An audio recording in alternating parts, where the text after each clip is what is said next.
Ladies and gentlemen, marketing misfits and data darlings, welcome to The Metrics Don't Matter. Tonight, we're throwing out the spreadsheets, ignoring the KPIs, and embracing a world where numbers are just suggestions and gut feelings reign supreme. Our contestants aren't just vying for cash or bragging rights. Oh no, they're gunning for something far more valuable: eternal fame, industry glory, and the kind of reverence that makes LinkedIn influencers blush. Get ready, get smart, and most importantly, get silly. It's time to play The Metrics Don't Matter. Welcome to The Metrics Don't Matter, this high-energy, irreverent game show where you'll battle through trivia, slogans, and live challenges. The goal isn't just to win, but to entertain, have fun, and dive headfirst into the absurdity. First, we have Marion Ranchet. Think of Marion as the Swiss Army knife of the streaming world, only a bit sharper. With 18 years experience carving out success in the labyrinth of SVOD, AVOD, and FAST markets, she's the secret weapon behind Western Europe's streaming expansion. As a founder of the local consultancy, Marion isn't just consulting, she's orchestrating victories for streamers who want front row seats in one of the toughest markets around. And of course, we have Evan Shapiro. Evan Shapiro doesn't just know the Mediaverse, he's its unofficial cartographer. My wife asked where all the maps were, by the way, when I mentioned that. Anyway, Emmy? First of all, Emmy I'm playing Peabody for and cash, and I'm playing to win. I don't care about fun or fame. Emmy, Peabody in hand, this guy has turned TV chaos into goals with hits like Portlandia. And please like me from running IFC in Sundance to teaching at NYU and Fordham. It's basically your favorite professor, but with less chalk and more cutting insights. He's not mapping out the next media trend. He's probably making execs sweat with his just telling it like it is style. It feels part Oracle and part Roastmaster. Both Marion and Evan are here to prove when it comes to media, it's not about following the rules. It's about rewriting the playbook.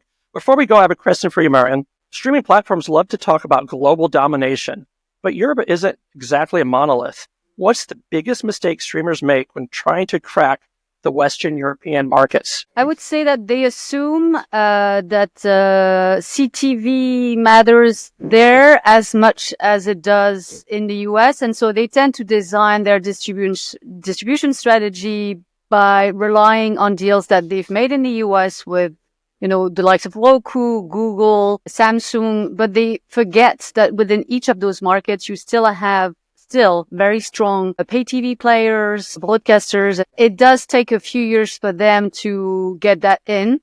If you look at what Netflix is doing, they put a lot of focus and effort in doing a lot of those telco agreements in the region, and now everyone is following suit. Evan, you've been called the media universe's map maker, so what's the next uncharted territory in media that's about to blow up, and why are most companies not ready for it? I think there's two aspects of it. First, I think many people forget how much gaming happens in the living room and how dominant a force that is. Gaming's revenues last year equaled streaming and box office combined. Actually, were greater than those two combined. And then the second is something that Marion touched on, which is this new age bundling, or she calls it, I think, hard bundling. And the concept that you can't just bundle like plus like, TV plus TV. That is an old school mentality. That is why the cable bundle is dying around the world. But what really helped cable here in the US succeed over the last, actually not the last, but prior to the last decade and over the 30 years prior to that is the triple play, the bundle of entertainment and utility. And so to Marion's point, in bundling telco, mobile telephony with entertainment, bundling music with TV, bundling gaming with TV, bundling, I wrote a piece this week about bundling the New York Times or other kind of news organizations plus entertainment. Bundling utility plus entertainment is what the consumer actually want. They want fewer bills coming to them each month, and they want single point access for basically the entire suite of media and media enablement, whether that's broadband or mobile into their lives. So those are the two areas I think that will explode: gaming and specifically advertising in games. And then these new age, basically the emulation of the Amazon Prime model where they're bundling entertainment plus shopping and free home delivery. By the way, I do feel like I have to right here put in our plug. Marion and I launched a podcast about 4 weeks ago called The Media Odyssey. It's available wherever you get your podcasts, including on YouTube. So that's the main reason I'm here, is to plug. Ready to prove you're more than a strolling thumb in a sea of banner ads? This is your showdown against cryptic acronyms, battling buzzwords, and enough programmatic jargon to make your head spin. Pick your guess, your best guess. If you ace it, you'll feel like you've just closed the best PMP deal of the century. You botch it, you'll earn a wisecrack so spicy, your retargeting ads might start serving aloe vera. First of all, we do not have a buzzer. Just raise your hand and I'll try to get to you. Number one, what does DSP stand for in digital advertising? A, demand side platform. D, data stream pipeline. Digital sales program are donut, spaghetti, and platypuses. I think that was Evan. Demand side platform. Yes, DSPs act like your personal shopper for inventory, ready to snag prime spots faster than your buddy claiming for the last donut. Number two, which metrics tracks how many times an ad was displaced to users online? Cost per movement, cost per megabyte, cost per meal, or catapulting paperclips. That would be Marion. Cost per mil. It's actually French. Cost per meal. Yeah, meaning that means 1,000. Right? Yeah, can I have right. an extra point because I yes, said in because French? you're French. Yes. No, I think that's a Any merit. move. You knew it anyways. It I accounts was the there, impressions in thousands. I thought it was cost per money for a decade. Not joking. It's basically the bill for how many eyeballs get a glimpse before they scrolled away. What does OTT refer in streaming, on-time television, over the top? Only text tailors are ostriches, tarantulas, and tofu. I have no idea who that was. I think it was Evan. I mean, I like the last one, but it is over the top. Yes, it means content delivered to the internet rather than your ancient cable boxes. It's how you binge your shows with having to explain basic chords to your parents. What does CTV stand for? Cable TV, connected TV, curved television, cryogenically transmitted videos. I like the last one. Connected TV. Correct. It's your plug-and-play gateway to too many streaming subscriptions. We need to start eliminating some of these acronyms. OTT, CTV. Well, I know, it's horrible. OTT, it's like, for me, it's Otter. Every time I see it, I think Otter. I can't help it. I haven't used it in 36 months. Okay, we won't use it anymore. OTT is gone. I want a pencil, David Letterman. An ad leak. What does SSP stand for? Single source protection. B, supply side platform. B, strategic sales portal. Or squirrel salsa party. I don't know if Evan's saying yes or waving his your pencil that I'm going to throw, but it was also yes. Which one is it? Supply side platform. Correct. SSPs are the publisher's best friend, helping them sell ad inventory in real time. No salsa or squirrels required. I have actually squirrel salsa party. Okay, it's tips. Sometimes I disagree. Who I get into stronger arguments with, my wife or my ChatGPT. I think once a day I'm getting into an argument with ChatGPT. I'm like, that's not. Yeah, my ChatGPT. That's not what I meant. Do something that's for me. not what I meant. And it wouldn't tell me why. I got on board. I wanted to be like, I wanted to look up the Louis C.K. Cinnabon commercial. And it said that it would not do that for me. Well, not commercial, but his skit. Well, I guess Louis C.K. is banned in ChatGPT also. Yeah, right, exactly. He's cancelled. I got him. By the way, the idea of Cinnabon and Louis C.K. in the same sentence is really icky if you think about it. Well, if you watch the episode, if you watch his skit, it's even more because he talks about. Anyways, I have to never meet your heroes. What's a KPI stand for? Key performance indicator, a kinetic performance index? Okay, I'll give that to Evan. What does it mean? What was the first choice? Kangaroos painting iguanas. What was the second choice? No, that was not the first choice. It was key performance indicator. Key performance indicator. Yes, it's a big scoreboard, whether your marketing is working or just slinging spaghetti at the wall. First time I heard that in a meeting, first time I've ever heard most acronyms like EBITDA and KPI. I mean, raise your hand if you had to secretly search on your phone what these things meant. Oh, yeah. But I was like 20 when I started my first company. And my advisor was, his father was like, his son was a partner at Goldman Sachs and all these big guys. And he's using these terms, and I don't have a phone. I have this Palm Pilot. These terms are made up. And I'm trying to look up on my Palm Pilot, which these terms are mostly made up to make new people feel stupid. That's the purpose. And we have to move to the last question. What makes Evan Shapiro's hair stand up like it's leading its own media revolution? 1, industrial strength gel that could double as a structural adhesive. 2, hairspray so premium it probably has a partnership deal with Netflix. 3, the static electricity generated by outsmarting every streaming exec in the room. Or 4, is it fueled by the collective existential dread of Gen Z realizing their favorite shows keep getting canceled mid cliffhanger? Seriously, what's the secret? Well, the secret is a combination of, I think, number 3 and frankly, just the lack of washing. So I literally I wake up and this is what it looks like. The hair, I hope, right? Yeah, I don't. Dry shampoo, not like your Yeah, Feeling homeless. I do not. I learned this from someone who used to work for me, who had great hair, who is a woman. And I said, how do you make your hair look that way? And she said, I rarely wash it. And I basically adopted that. And so, it looks good. People may be grossed out by that. By the way, just because you made fun of my hair, I have to correct you. It is Shapiro, not Shapiro. Have I been saying it wrong this entire time? The entire time you've been saying it wrong. And Marion has been judging you. I heard it. I didn't say anything. Because I've made the same mistake in the first episode. It's kind of hard as a Jew not to say the Media Shapiro. Odyssey, and you can get Shapiro. it. Shapiro. And it's a Philadelphia we're doing the pronunciation. It's a Philadelphia the Shapiro. If I say Shapiro, am I wrong? No, Shapiro is correct. Shapiro is. Can I just call you? So Evan.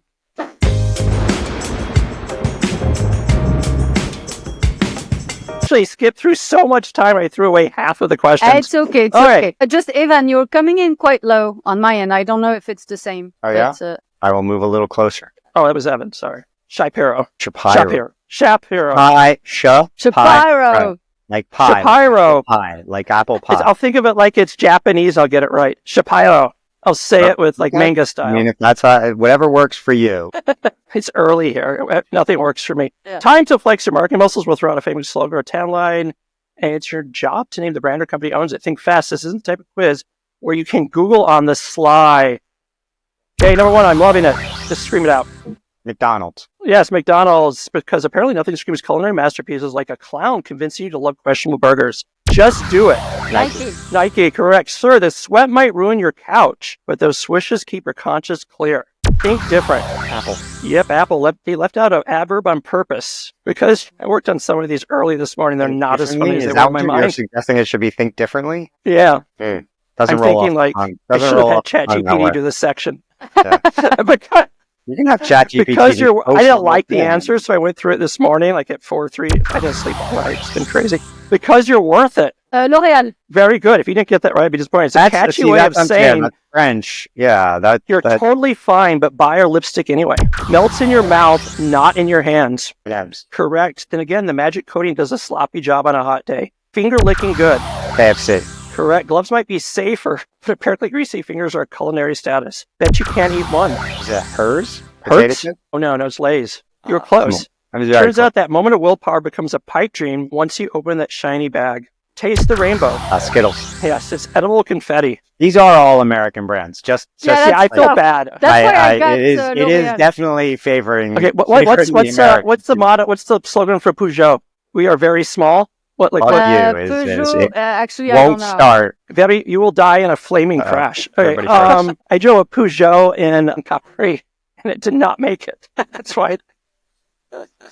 By the way, American Express rental protection is really useful when you turn part of the car. Snap, crackle, pop. Rice Krispies. Correct. Fun fact, your cereal can sing to you. This is European. The ultimate driving machine. Come on, Mercedes. BMW. Because spending extra in a car may help you forget we all about hate the traffic Germans, jams. so that's why we didn't get that. Got milk?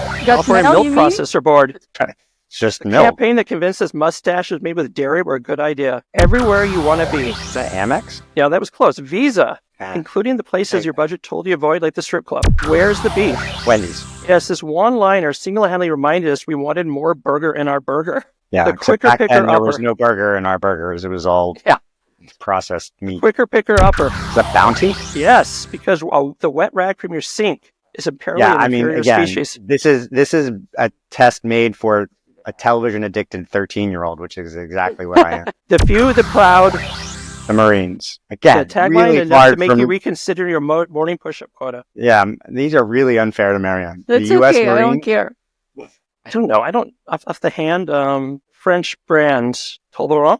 I have to be honest with you. I think... Let's say Toblerone, it's the little pieces that are perfect for your diet. Something like that. Okay. What I will say is that what it says about me, aside from the fact that a lot of those are very US-centric, I'm sure other Europeans may know, but perhaps I don't like ads and I don't care and it doesn't work on me. I never watched that. I obviously prepared because I don't have the printout for the... Yeah, and I love ads. My favorite song probably ever is Barry Manilow's Ad Medley. Do you guys have the ad lib sheet in front of you? I do not. I have it not so okay. far.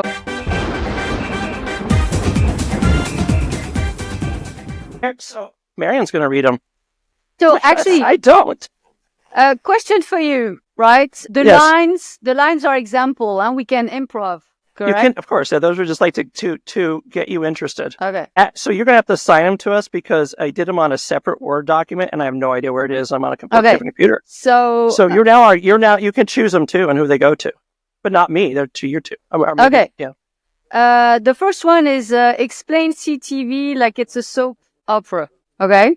So I had to look very hard because again, not our She doesn't forte. watch TV. Yeah, well, I do. Well, you do have soap operas in France, but they're late at night and they involve nudity, which was at 12 years old concerned me greatly. Take this? Yeah, I can do that. I'm using the bold and the beautiful in French.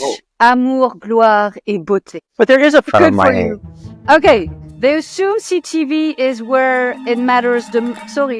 Start again. I'm completely not where I'm supposed to be. Scrap that. Oops. Where am I? What did I do? Oh, You're improvising CTV as a soap opera. Yeah. You said the bold and the beautiful. Okay.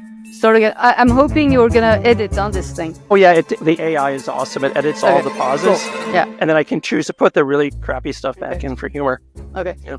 We were living a perfect life. Agreed. We were experiencing our first decline. Because who could blame us? Us, linear TV, we've been around for 100 years. It comes with a young, long-legged new TV, connected TV to the internet. Eric and Stephanie had a nice life when Brooke Logan strolled in. No more pre-baked ad breaks. Brooke can dynamically insert ads, make it personal to viewers because she has first-party data. True, she can't target as well as she says, as she pretends. Transparency isn't her forte. She works with her lovers who take ad taxes on the way. She's expensive, and does she bring incremental reach to linear TV? No one really knows. You get 100 points for doing it with a French accent. Yeah, right. That's how I roll. I couldn't. And we only got 8 minutes left anyway, so. Okay, Evan. I want Evan to do. I like it, Evan. I'm going to do that. It sounds sparkling. Evan Shapiro. Evan Shapiro. Yeah. Oh, the most best hair in the world. Yeah. Explain ad jargon like you're a late night stand-up comedian. Okay. Kind of is.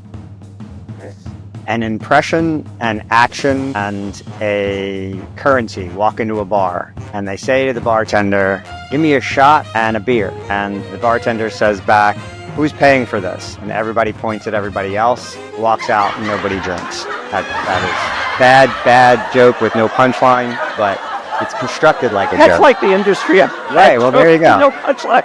Yeah, no, we right now everybody's angry at each other. Shapiro, think of the entire industry. A bad joke without a punchline. Shapiro, oh my gosh. Yeah. Shapiro. It is. I'm going to get it right. There is this just great disconnect between advertisers and sellers at this point, because as Marion said in her soap opera, there's just a complete lack of clearance on measurement and outcomes, because CTV is just not delivering the transparency that it promised. And so, the transparency in CTV is like mud. Yeah. Okay, what's the next one? How about sell ad-supported streaming like you're a debate captain? And you're going to do that? Were you a debate captain? Yeah, I can do that.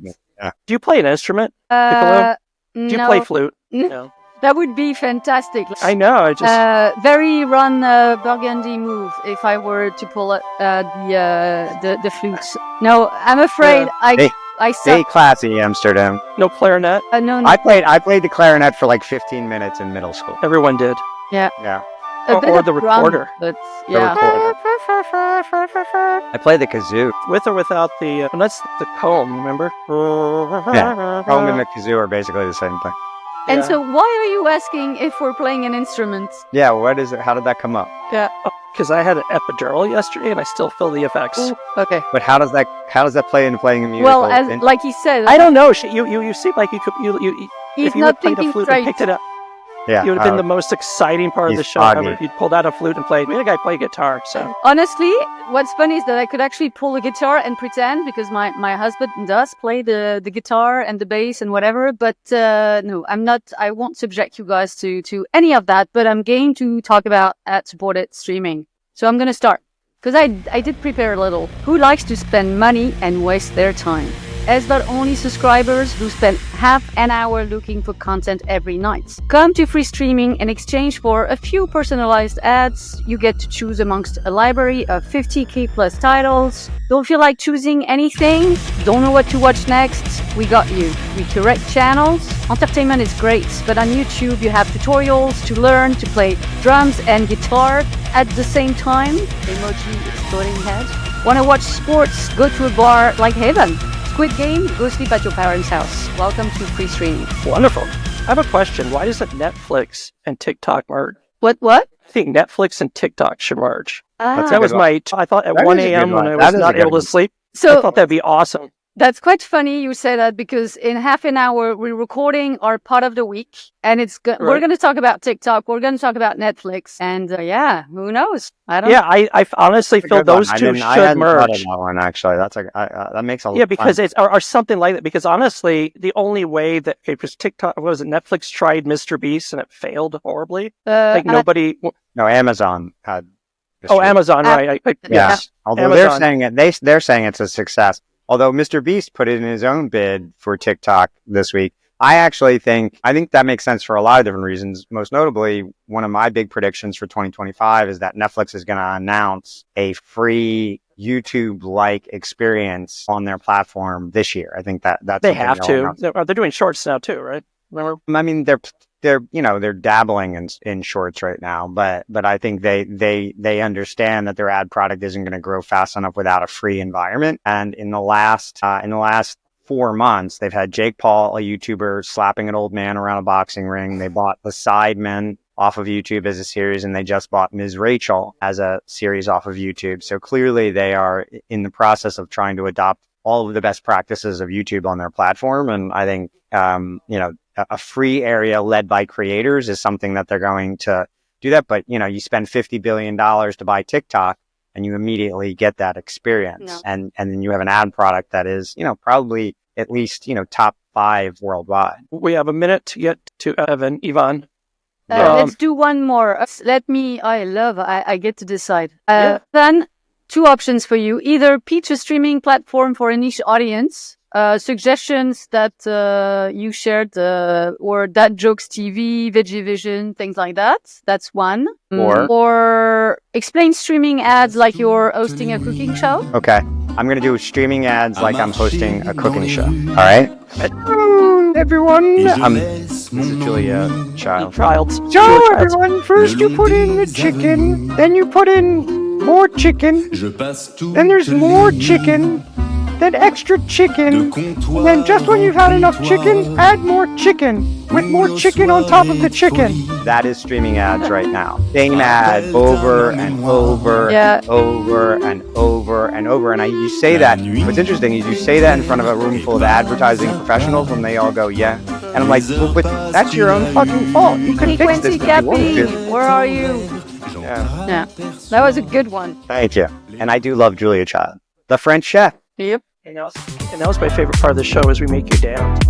And that's a wrap on the Metrics Don't Matter, where we learned Evan Shapiro's hair is powered by existential dread, and Marion Ranchet knows more about Western Europe's streaming scene than most CEOs know about their own products.